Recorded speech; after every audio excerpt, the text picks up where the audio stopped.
телеграм-канали активно публікували минулого тижня збитий, точніше не збитий шахет, а шахет, який наче було придушено, бо він був вцілілий, він лежав в полі, чорний шахет.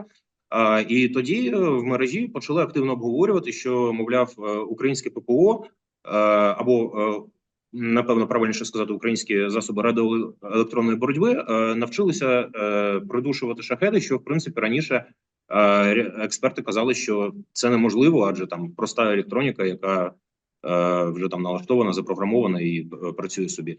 Як ви взагалі оцінюєте такі новини? Це просто там вкиди, чи реально можна говорити про те, що наші засоби РЕП підсилюються аж настільки?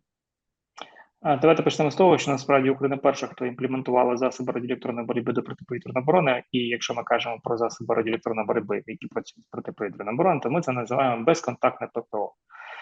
Тому що за рахунок тих систем, які знаходяться на цьому шахеді, ми можемо створювати певні можливості щодо того, щоб він або отак в такий спосіб приземлився, або був легше збитий контактним ППО, за рахунок того, що краще підсвітили його.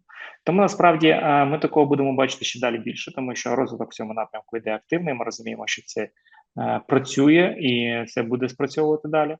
І намагання росіян, наприклад, створити певні системи, які будуть протидіяти цьому, вони безефективні, мовимо так.